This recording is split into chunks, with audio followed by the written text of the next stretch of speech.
Hello അസ്സലാമു അലൈക്കും, welcome to സ്നാസ് kitchen. ഇന്ന് മലബാർ സ്പെഷ്യലായിട്ടുള്ള തട്ടുകടയിലൊക്കെ കിട്ടുന്ന കോഴിക്കാലായിട്ടാണ്. കണ്ട കോഴിക്കാലാണെന്ന് തോന്നുമല്ലേ?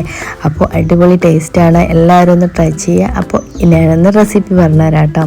അപ്പോൾ ഇത് കണ്ട കോഴിക്കാലാണെന്ന് തോന്നും, പക്ഷെ നമ്മുടെ കപ്പ വെച്ച് പൂളല്ലേ അത് വെച്ചിട്ടാണ് ഉണ്ടാക്കുന്നത്. അപ്പം ഞാൻ ആദ്യം തന്നെ 2 പൂള എടുത്തിട്ടുണ്ട്. ഇത് ഒന്നേ ആവശ്യം ഉണ്ടാവുള്ളൂ, അത്രയ്ക്ക് ക്വാണ്ടിറ്റി ഉണ്ടാവും. അപ്പം ഞാൻ ഒരു പൂള കപ്പ എടുത്തിട്ടുണ്ട് കേട്ടോ. അപ്പോൾ തൊലിയൊക്കെ കളഞ്ഞ് വൃത്തിയാക്കി എടുത്തു. ഇനി ഇത് നമുക്ക് കനയില്ലാതെ ഒരു നീളത്തിൽ അരിഞ്ഞെടുക്കണം.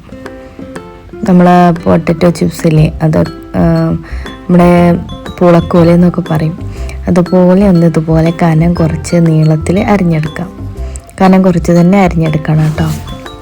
അപ്പോൾ ഞാൻ ഇതുപോലെ കട്ട് ചെയ്തെടുത്തിട്ടുണ്ട്.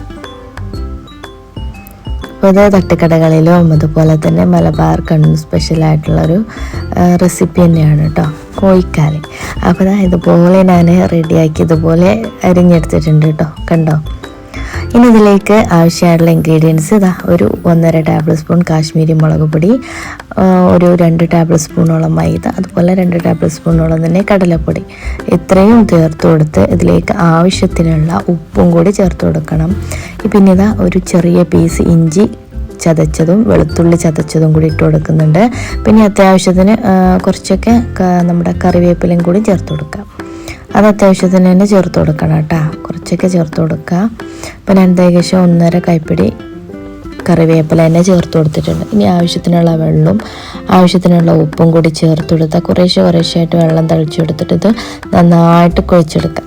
അപ്പം മസാല നന്നായിട്ട് പിടിക്കുന്നവരെ ഒന്ന് ഇതുപോലെ നന്നായിട്ട് കുഴച്ചെടുക്കണം കേട്ടോ. അപ്പോൾ എല്ലാ കപ്പക്കോലിലേക്കും ഇത് എത്തുന്ന വിധം നന്നായിട്ട് മസാല പിടിപ്പിച്ചെടുക്കാം.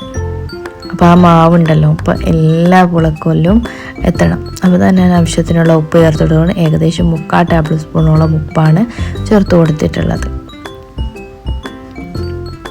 അപ്പോൾ ഒരുപാട് ദിവസമായി റെസിപ്പി വീഡിയോസ് കേട്ടിട്ട്. അപ്പോൾ എല്ലാവരും ഞാൻ വീണ്ടും റെസിപ്പി വീഡിയോ തുടങ്ങുകയാണ്. അപ്പോൾ എല്ലാവരും സ്വീകരിക്കണം, സപ്പോർട്ട് ചെയ്യണം.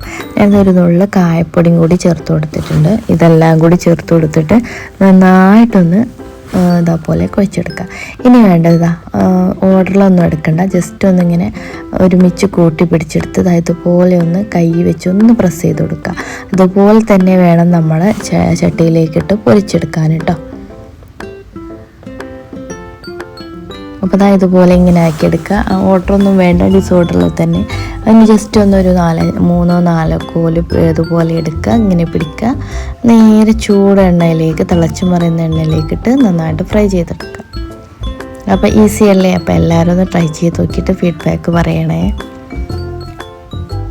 അപ്പോൾ എണ്ണ നന്നായിട്ട് ചൂടാക്കി എടുത്തിട്ടുണ്ട്. ഓയിലാണ് ഫ്രൈ ചെയ്തെടുക്കുന്നത്. അപ്പോൾ ഇതുപോലെ ഞാൻ പിടിച്ച് ഇങ്ങനെ 3-4 ഇതാക്കിയിട്ട് ഇതുപോലെ ഫ്രൈ ചെയ്തെടുക്കുകയാണ്.